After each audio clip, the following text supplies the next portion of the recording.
Good test time. Good.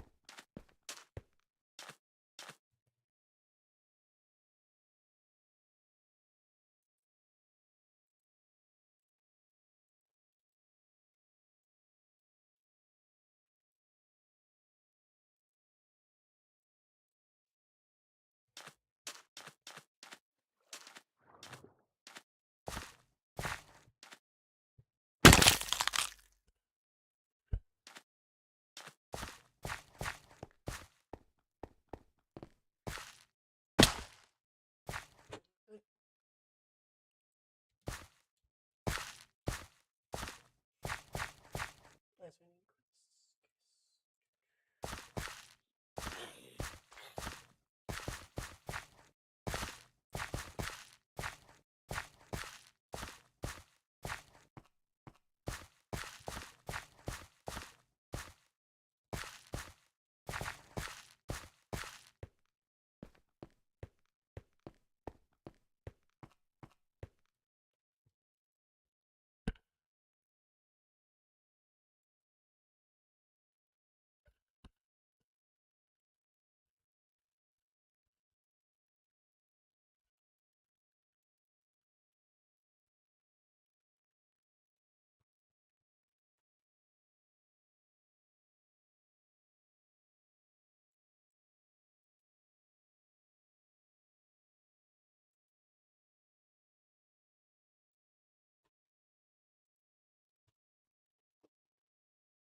nothing got it.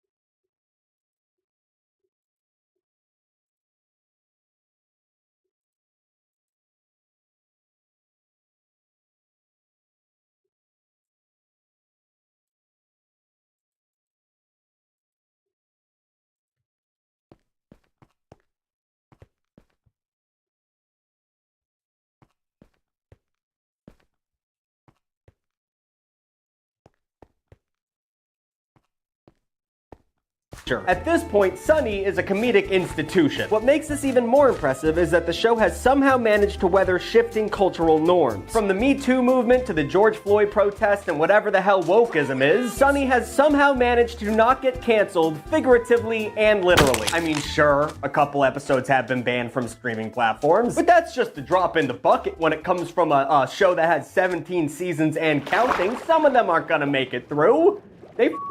Some of them are pretty up, but my question is, how the hell has a show with an episode featuring a drug-addicted homeless priest falling in love with an actual dog remained a critical darling and a fan favorite for almost 2 decades? Seems physically impossible. That man had sex with dogs several times in the show. So Tuglets, make yourself a big stack of grilled Charlies and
Grab yourself a quenching wolf cola, because today we're gonna celebrate everything Sunny. Play the music, because it's public domain. They don't own it. We can play it for the sequence opener. Do it.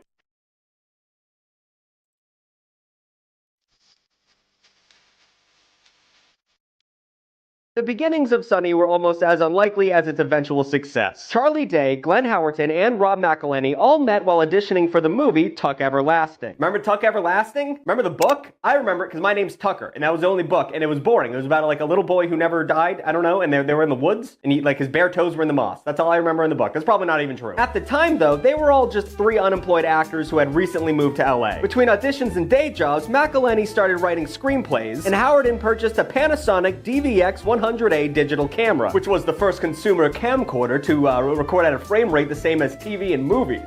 So he was throwing out that big money. And how did he get that money? He used it from the money he made by being on the failed TV show, That 80s Show. I don't know if you guys knew this, there was That 70s Show, but there was also That 80s Show, and it failed spectacularly. But like I said, the gang didn't have much acting work, so they started shooting their own films about a group of struggling actors in LA. Quick note, if you're writing a book or a screenplay or anything, normally you never want to make of any piece of art about you being an artist trying to make art. It never works. Like a screenplay about a guy writing a screenplay or a TV show about actors trying to act. It's just like the most basic thing you can do, and it's pretty fucking boring. After editing a few of these short films, Charlie, Rob, and Glenn began to see its potential as a Curb Your Enthusiasm style show. And you have to hand it to these guys, because even though we look back and recognize how funny their sensibilities are, they were still pitching a show to Fox, HBO, VH1, CBS, and all the other heavy hitters that contained some of their most insane early bits. Like Charlie faking cancer, or Mac falling in love with a transgender woman. And there's nothing wrong with falling in love with a transgender woman, but the way they were doing it, they did it wrong. If you were just looking at this on paper, you'd think this was destined for cancellation from the jump. And predictably, almost everybody passed. Except the big dogs at FX, who literally they needed something. The FX president, John Landgraf, who took the meeting as a favor to McElhenney's agent. By the way, I don't know if I'm saying his last name right. I always f it up. When I hear it, I remember it, and then it's gone. McElhenney? Whatever. You guys are probably gonna get really mad at me. I think I'm fucking it up. But he saw the potential in the show. It was creative and could be filmed much cheaper than the average sitcom. The low risk, high reward of such a cheap show was exactly what FX was looking for in its next comedy. The gang was given about $400,000 to reshoot their pilot, which mathematically was about an infinite amount of money more than what they used to shoot the original pilot, because they literally had no god money. And they were asked to switch the jobs of the characters along with the setting of the show. Like I said, actors trying to act in LA, who gives an absolute about that? You think it's interesting because it's your life, that sucks. And even though the talent of Day, Howerton, and McElhenney is undeniable, the switch from struggling actors to dive bar owners in Philly really hit on something special. Even if Philly is a garbage city full of garbage people, which I've said before, I fucking hate that city, but I'm kind of scared because those people are actually really mean and will beat the shit out of me, so I just won't go there. But I still believe that. Setting the show there does give it a little bit of lowbrow, like, hometown excitement. Like, if there was a show set in Worcester, I'd be like, yeah, dude, even though that city sucks, it's my city, baby. It's just fun to like it's a big American city, but it's like, you know, not the biggest one. So like you have a little bit of an attachment to it. You're like, oh yeah, that's the Philly show. It works. I don't know, I'm not a writer. This change of scenery worked. FX picked up Sunny for 7 episodes with a budget of $450,000 each, which sounds like a lot until you realize that this was less than a third of the average per episode for American sitcoms. A successful show like The Big Bang Theory had a budget of $10 million per episode by its 11th season, which is f***ing insane. What are they doing with that money? I guess they're paying the actors because they're all f***ing famous by that point, but Jesus Christ. It's a 3-camera f***ing sitcom. I could do it, FX, give me some money, I could do it so much better. Not better than Sunny, better than Big Bang Theory. Just give me someone give me money. I want to make a show. I have no way, I don't know if I should do that. But even during Sunny's prime, with a switch of HD cameras and bigger salaries, the show was still shot for $2 million an episode. And they did that because the initial run of the 7 episodes of Sunny had awful ratings. So they were like, we need somebody in here, we need a celebrity. But the first season's ratings probably had something to do with the episodes, like Charlie has cancer, Charlie wants an abortion, or Charlie gets molested. They didn't give a If it's 2005 and you're flipping through digital cable channels in Utah just reading the episode descriptions, that would probably send you to hell as a Mormon. But the network wanted to keep the fleggling show, but not without adding a bigger name to draw an audience. DeVito was a friendly with the execs at FX, and they sent him some tapes and asked if he was interested. DeVito, and especially his kids, were f***ing with the concept. It's fun being a piece of shit. But I do want to make it clear, DeVito had absolutely no reason to take this gig. He had already done TV with his iconic role in the classic 70s sitcom Taxi, and he was now a major star with roles like Batman Returns and Matilda. I mean, Danny DeVito definitely has Arnold Schwarzenegger's number, because he did a bunch of movies with him, like Get Shorty, I think? Maybe I'm getting that wrong. What was the one? The Twins movie. Was it called Twins? I don't know. But he risked it all to accept the role of Frank Reynolds. And the ratings shot up a little bit, a tidbit. It didn't make it wasn't that big of a difference. Bigwigs at Fox still wanted to cancel the show, so Landgraf had to find a new revenue stream to justify its costs, so he convinced Fox to release Sunny on DVD. And holy sh**, it did well. It didn't just do well, it was the 3rd best-selling DVDs that Fox ever released. And that was just behind The Simpsons and Family Guy. So I mean, you can't compete with those two. That's fucking amazing. Once they started accounting for college students, the show's ratings jumped up 24%. And Sunny was included on Hulu in 2008 when it launched, back when Hulu was free and perfect, and oh my god, it was so good. I'm so sorry you kids didn't get that vibe, but oh my god, you just logged to a website, you could see you could watch South Park for free. It was crazy. But that helped it reach an even bigger audience, and finally, the gang was getting recognized. Usually, sitcoms deal in broad character archetypes, but ground their show in some sense of commonality. In Friends, they're all friends. Makes sense. In The Office, you're in a goddamn office. It's all coming together. And Sunny did the same thing. Kinda, a little bit. You would think that the link between all the characters would be working in the same bar, but what unites them is actually the fact is that they're all narcissistic sociopaths and raging alcoholics. You know, like The Office. Which, once again, I can't overstate. It is insane how this show is a cultural touchstone. With very few exceptions, everyone is despicable. And they're always doing disgusting things. I know I don't gotta tell you guys this, but like, Jesus Christ, this show is insane. To be clear, this is like one of my favorite shows. Don't be commenting that I don't get it. I absolutely get it. But that doesn't change the fact that these could very well be the most depraved cast of characters ever assembled on TV. We're just so lucky that the show is incredibly funny. Without that, the entire runtime of this show is basically a hate crime. Honestly, I think after watching the show for 20 years, we've all kind of just gotten used to how f***ed up they are. So I just thought it would be fun to take a look at these characters in the harsh light of day and really dive into how terrible these people are. Up first is Charlie. Back when I started making TikToks, people said I acted like Charlie, and that would hurt my feelings a little bit because he is the quintessential dumb guy. He is so dumb that he's almost lovable. Almost is the key word there. He's illiterate, yet possibly a musical prodigy. The song he writes for Patty's Pub is probably one of the greatest original songs I've ever heard in a sitcom. I just love the episode where he sits down at the piano and the first thing he says is, "Oh man, keyboards just make sense to me, man, you know? I just don't think I have enough time to even scratch the surface of Charlie's absurdity." He's obsessed with cheese, lives in squalor with Frank, he's an expert on bird law, is afraid to venture outside of Philadelphia, and also he's responsible for every dirty task in the bar, like beating rats to death, and that the gang deems that Charlie worked. But his obsession with the waitress might be his biggest defining trait. Ironically, in real life, Charlie Day is married to the actress who plays the waitress, Mary Elizabeth Ellis. They met while filming an episode of Reno 911, another show that I should do a f***ing episode on because that is one of the most underrated shows ever made on television. But on Sunny, Charlie's unreturned love drives him to stalk her. Along the way, he pretty much ruins her life, and then in the episode, spoilers, when he finally gets a chance to be with her, he f***ing ditches her. He's a pretty big piece of shit, but nowhere near as big of a piece of shit as Dennis, the maybe serial killer of the show. Although I think in later seasons he has been confirmed to be a serial killer, but we'll get into that. Dennis started out as an overblown version of a narcissist, one obsessed with his green 1993 Range Rover and his pecs. I mean, when the gang goes back to their high school reunion, he even refers to himself as the Golden God. So he's just like the human embodiment of narcissism. But as the show progresses, we slowly discover Dennis's ego is a bit dangerous to others. He would go to the ends of the earth to avenge a perceived slight, like when he got revenge on an environmentalist who called him a poser by banging his girlfriend and having a tree cut down. We also learn that he keeps a recorded tape of every single one of his sexual encounters, which I believe is illegal, and that those encounters are protected by consent he manufactured with fabricated texts. And it gets darker than that, which is surprising. Once again, a fun sitcom is what this show is. He has an entire system for coercing and breaking potential sexual mates, and he's often mumbling about the implication when trying to seduce women. And his disrespect of women runs absolutely deep, if not embodied by his sister, Dee. Sweet Dee.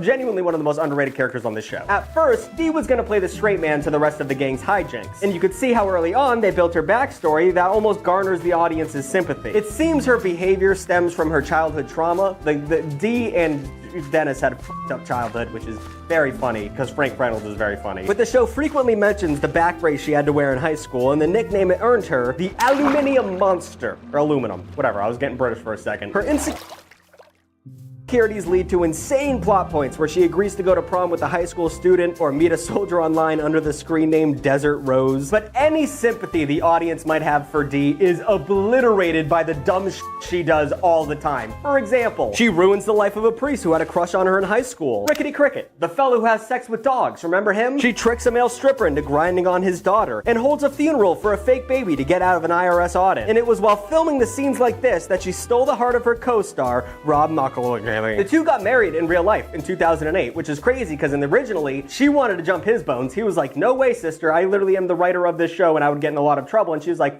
Dad, have sex with me. And he was like, all right. And then they kept it a secret for a long time. And finally, the rest of the cast are like, are you guys f***ing? And he's like, yeah. Then they got married.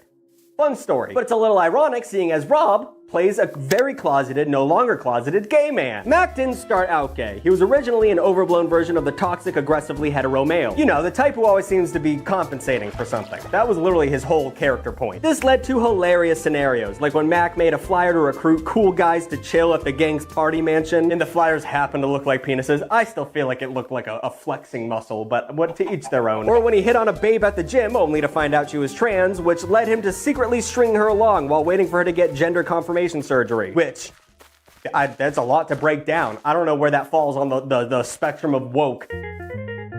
But eventually, the tone of his bravado shifts, and it becomes clear that Mac is overly compensating and that he's obviously a closeted gay man. And that he's probably most likely absolutely in love with his roommate Dennis. A very fun plot point, but it's kind of sad to watch. But his devout Catholicism kept him sexually repressed for years. And even after he came out, he kept his dogmatic views on religion. Mac's sexuality, though, isn't the only thing that morphs over the entirety of the show, because his body is like a goddamn elastic band. According to McElhenney, he wanted to make fun of how TV characters seem to get more attractive the longer a show runs, so he did the opposite. Between the seasons of 6 and 7, he gained 60 pounds. And originally I thought it was a fat suit, but he actually got fat for this, which is crazy. And what's even crazier is he wanted the entire cast to do it with him, and they were like, we're not gonna fucking sacrifice our health for this show. And he's like, pussies. And then he was drinking chocolate, ice cream melted mixed with olive oil to gain that weight. Seriously. Insane. But then, somewhat ironically, he shed all the weight for the next season, and then he started getting really buff. Like, really, really buff. He looks like this now, which is fucking insane. But I really miss Fat Mac. I wanted to hug Fat Mac, and he wanted that rum ham so goddamn bad. And we have Frank to thank for rum ham. A fan favorite pick, Frank Reynolds. When DeVito joined the show for season 2, he was Dennis and Dee's rich, absent father. He wanted to cut loose from his stiff corporate life and force himself into the gang's awful schemes. He took a particular liking to the way Charlie lived, viewing it as absolute freedom, so he moved into Charlie's tiny apartment, and the two have lived in absolute horrifying squalor for 20 years together. I don't know, I also think they're in love. It doesn't really make sense. You know, it doesn't have to make sense. It didn't take long before Frank was crafting his own schemes, like turning the basement of Patty's Pub into a sweatshop, pimping out his son Dennis at a country club, or waterboarding his daughter Dee in a urinal. He even tried to serve Charlie's legitimate father in Ireland a meatball made of poop. Whatever's guys, at this point, you understand the vibe. And again, I think it's worth mentioning that he has Arnold Schwarzenegger's number. Like, this guy is extremely famous, and they made him get completely naked, oiled up, and climb out of the back of a leather couch, and it is the most up scene I've ever seen on television. Danny DeVito has the body of an egg. There's absolutely no reason for him to go this hard this late in his career, but bless him for doing it. He probably saved Sonny from cancellation, and in the progress, he probably made some of the most iconic television in the early 2000s. Now, there probably isn't one single episode episode of Always Sunny that hasn't been controversial to at least somebody. That's just the nature of the show. It's supposed to be offensive because it's about bad people. Now, does that premise allow them to get away with more than they should be getting away with? Probably, yeah. I like the show, I'm not trying to clutch my pearls here, but Frank pretending to have AIDS just to skip the line at a water park always makes me feel really bad for laughing. Then again, comedy that pushes boundaries literally never ages well because it pushes boundaries, and you don't know what boundaries are going to be unable to be pushed when people take offense to it in the future. But some of the edgiest episodes of Sunny might not really deserve the benefit of the doubt. For example, one that even when it came out I thought to myself, holy guys, and it's The Gang Turns Black.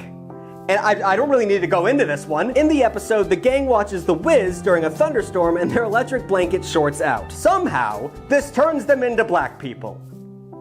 Whatever, you. Maybe because they're watching the movie with a character named Old Black Man? I don't know. That's weird to say out loud, so let me explain. You see, the black guy is there because Mac and Dennis lost a bet with Frank that they could survive living in the suburbs, and their punishment was having a black homeless man sleep in their bed. Whoa. Haven't said that out loud. That is actually really bad. That's the power of this show. Anyway, like The Wiz, the episode is a musical, and throughout the show, the Sunny cast sings about their newfound experiences with racism and prejudice as black people. And of course, Frank doesn't really get it, and he goes around saying, "I'm gonna say the N-word."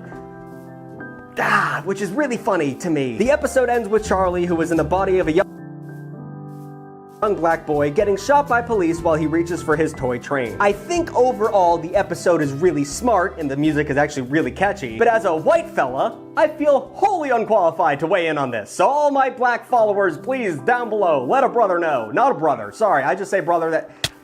I'm not good at this stuff. And I mean, this satire is definitely coming from a good place, but in the racially charged few years post George Floyd, they were definitely taking a swing with this one. Let's just move away from the race stuff real quick. I'm getting physically sweaty. How about Sweet D's dating a R-worded person? It. This is no better. In Sweet D's dating a R-worded person, D starts dating a local rapper. Because of his chill affection, the gang thinks he's, you know, mentally challenged. D spends the entire episode testing him to see if he is, and eventually the rapper discovers what she's up to. Finally, at one of his shows, he disses her on stage, calls her the R-word, and drops the mic. I think it's pretty obvious what's wrong with this one a little bit. It's not just the slur. I think this came out in the time where we were slinging that word around like it was nothing. I was there. I was 2000 whatever. I was in middle school. It's just what you did, okay? But the bigger issue with the episode is that most of the humor is at the expense of stereotypes surrounding mental disabilities. And even though the idea is that D and the gang are despicable people and flippant about mental health, the jokes are always at the expense of the disabilities. So the comedy does eventually end up just punching down, which you never want to do in terms of the world of comedy. Sometimes you want to do it, but you gotta be good at it, and this wasn't that good at it. But I did laugh at the episode, so what the f am I talking about? But yeah, this is one of the episodes that is still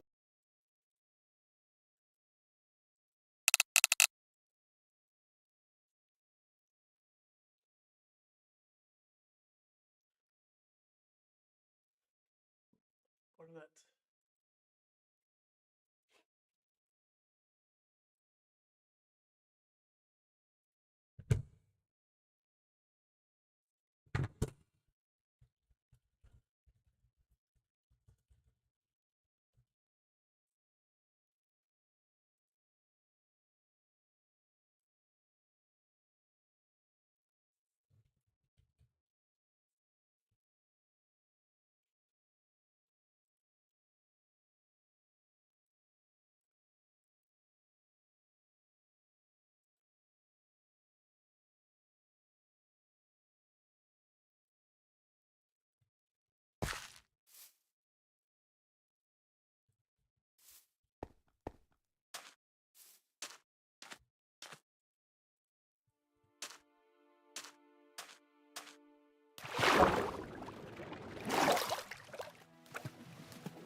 and even though 5 years ago, I was very excited for the upcoming release of Minecraft 1.16, the Nether update. 4 years ago, I was extremely excited for Caves and Cliffs, the update which would forever change Minecraft world generation and caves. 3 years ago, I was super hyped for Ancient Cities and the Warden, Minecraft's powerful and unique new boss mob and new dark location. 2 years ago, I was somewhat excited for the Trial Chambers, a brand new type of challenge and location in the game. However, now, for the past few years, I'm no longer ever really excited for any Minecraft update anymore, even if some of the features they add are cool. Why is that, and why is it quite concerning for the future of Minecraft?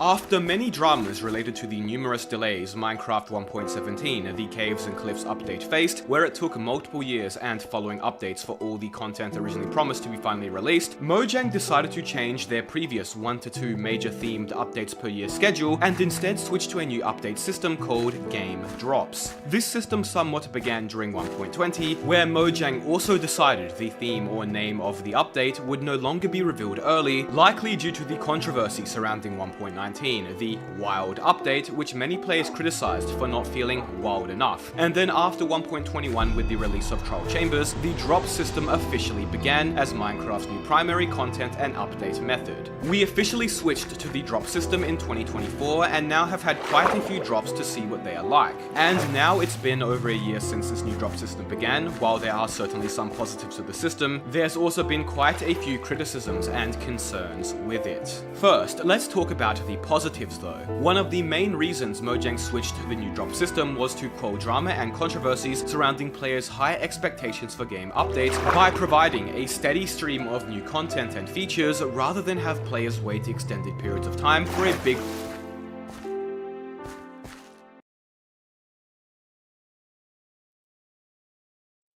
release of content at once. It's pretty clear based on what happened after 1.17 that Mojang overpromised in the content they could deliver, resulting in players becoming extremely frustrated that they had to wait so long to see it in-game.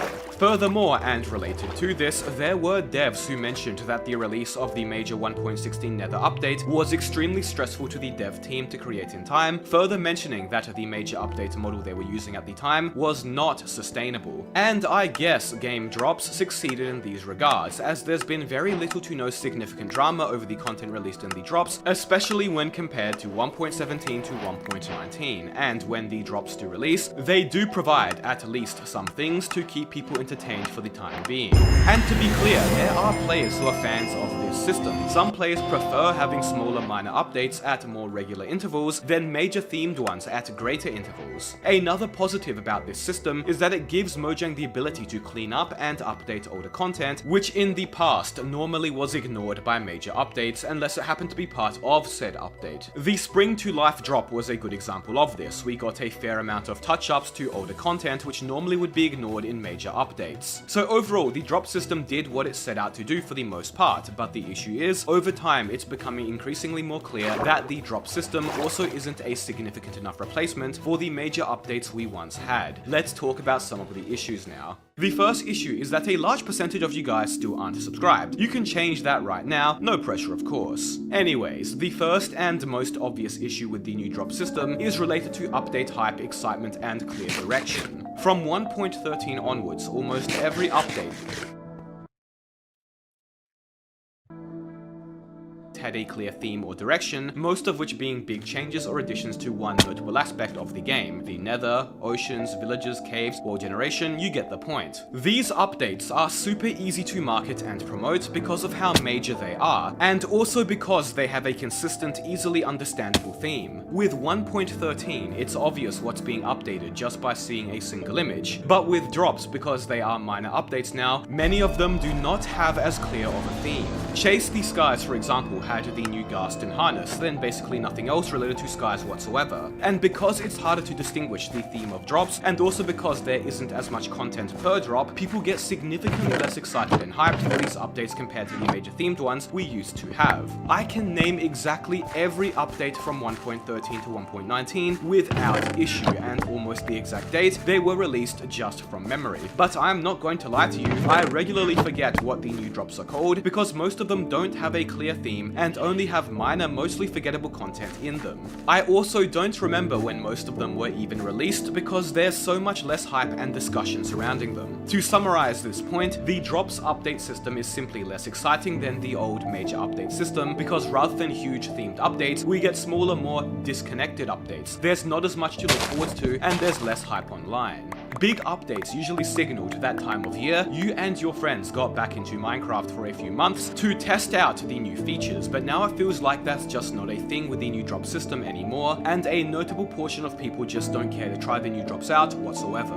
But you may be thinking, don't we technically get more content now with the new drop system compared to the old major update system? And that statement is in fact true, I believe, but here's the thing. While on paper we may get more content overall per year now, it doesn't feel like we do when actually playing. Old updates provided notable additions or changes to major facets of the game that players would interact with regularly when playing Minecraft. During the Nether update, loading into a world and stepping foot in the Nether would instantly surround you with new content, same for caves and cliffs. But now when we get a drop such as the recent Copper Age drop for example, which added a variety of new copper related goods as well as copper tools and armor, when I load into my world, there's really nothing different around me at all. Sure, I could get copper golems and copper tools and armor, but there's no real point or necessity. All of this new content only has niche and specific functions, which as a player, I am just not going to interact with regularly, if at all. Whereas prior updates might have had less new content, but it was content players would engage with much more regularly, and thus would spend more time interacting with. What I'm trying to say is that the new content we get from drops is mostly niche goods that we would only use irregularly, if at all, meaning it doesn't change much of our regular Minecraft gameplay loop. How often am I going to ride the Happy Ghast over using my Elytra? How often will I ever use copper tools when they are worse than most other materials? How much do I care about different variants of vanilla mobs which don't have any new behavior? And how often will I ever go to a pale garden? It's either never or not very often for all of these. Now, how often would I go into the Nether, or go to an ocean and use any water mechanics, or explore caves and new terrain generation? Simply put, the content we get in drops is not content players regularly interact with, and as such, while we may get more of it, we are getting more content that we probably won't ever use. Minecraft Bedrock developer Cornerhard recently said this during a live stream. We've been on 1.21 for a while. It's been the longest we've had any version number, and we're trying to figure out, like, we want a version number that works for both Bedrock and Java. It's going to be clear to the community what's going on, make it obvious that it's game drops and not a big annual update like it used to be. I know a lot of people are expecting it to be a 1.22, but don't, we're doing game drops now. If we did 1.22, players would be expecting that to be a super duper update, because 1.21 was Tricky Trials. They would be expecting Tricky Trials plus more because it's been so long, and no, we're doing game drops. So clearly, the drop system is here to stay, at least for the foreseeable future. And honestly, I think if this system continues as is, we might see a similar downtrend in Minecraft's popularity as we did after 1.9 was released. You see, after 1.9, Minecraft had a string of rather underwhelming updates, ironically content-wise, quite similar to some of the drops we've recently had, where none of the features were really bad, just very niche and not very useful. 1.10 in June 2016 added a few new blocks, polar bears which were useless, strays which were also useless, and husks, unsurprisingly, useless too. None of these mobs were bad or poorly made, to be clear, they just could only be found in specific biomes players didn't spend a lot of time in, and didn't drop any items worth killing them for. 1.11 added some cool content like woodland mansions and shulker boxes, but outside of that, nothing else really of note. And woodland mansions were not content you would regularly engage with or run into either, so it didn't feel like much had changed once more. And finally, 1.12 added more colorful blocks, which while useful, wasn't exactly game-changing content that would bring bored players back.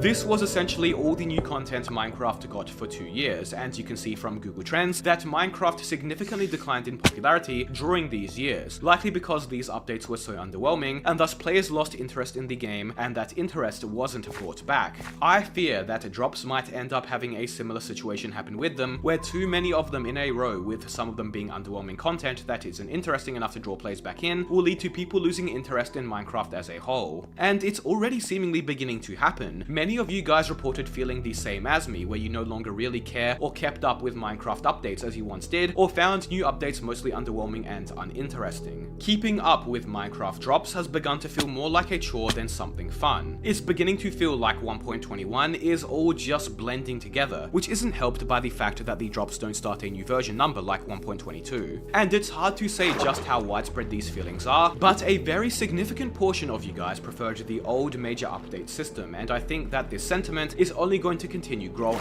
So what can be done to fix this? Well, I think if Mojang is steadfast in continuing the drop system, throwing in one major update every 1 to 2 years alongside the drops would likely help, as it at least gives players something major to look forward to. Furthermore, another good suggestion is for the drops to iterate or expand upon one another, rather than just adding random different content in unrelated areas of the game. So for example, we could have a small end drop that adds 1 or 2 new mobs and maybe a new small structure, then another end drop later on that adds a few new end biomes, and then another end drop with more content, then suddenly we've sort of just had a major end update. Having the drops instead be connected to one another would make them feel much more complete, and who knows, it's still early days for the drop system. Maybe we will see similar improvements in the future as Mojang better learns what works and what doesn't. However, for the time being, I think I can confidently say that many of us really miss the major themed updates and all the hype and discussion around them.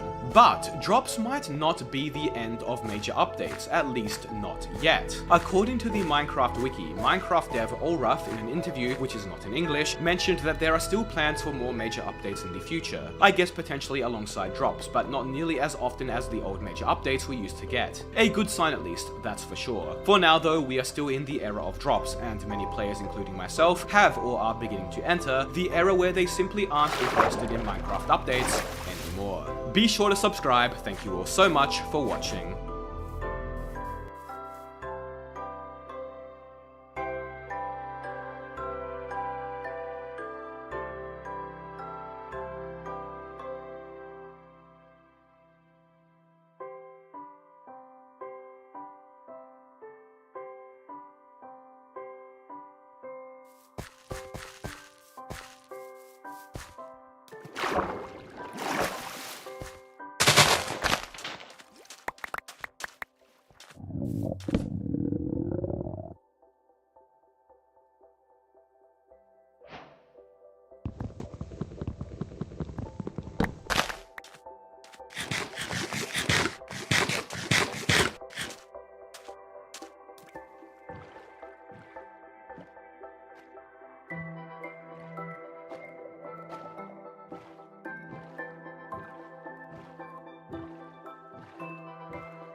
is here.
Yeah, go give me some pick on here.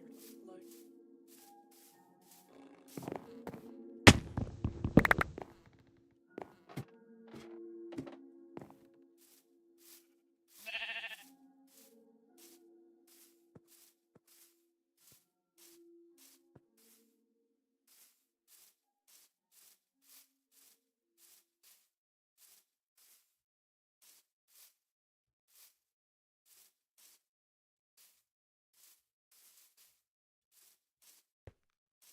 You know, like in like some games where like Stardew Valley, for example, where like it takes bands.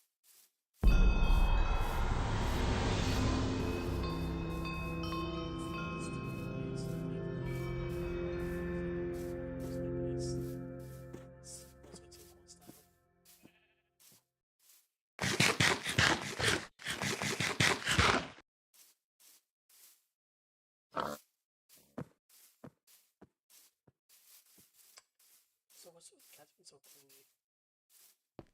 Like seriously. Also, my cat probably thinks I'm insane.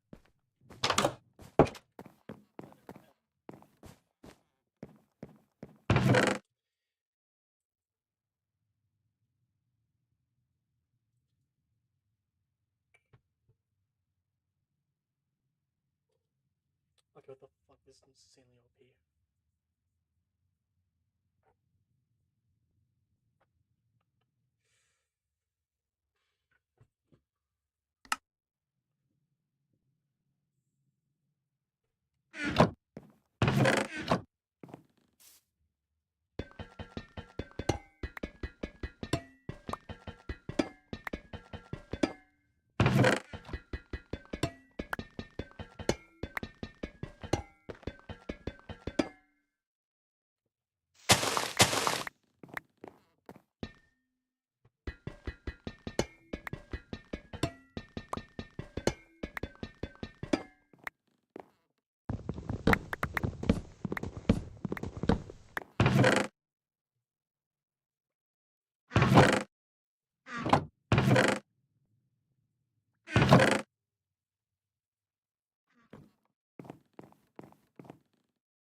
What? I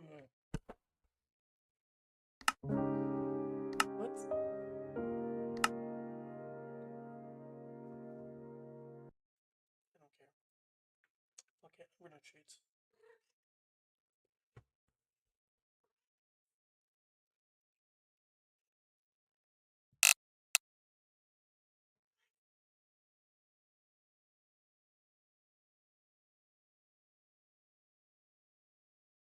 Like it was like 3 cheats.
Huh?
Huh?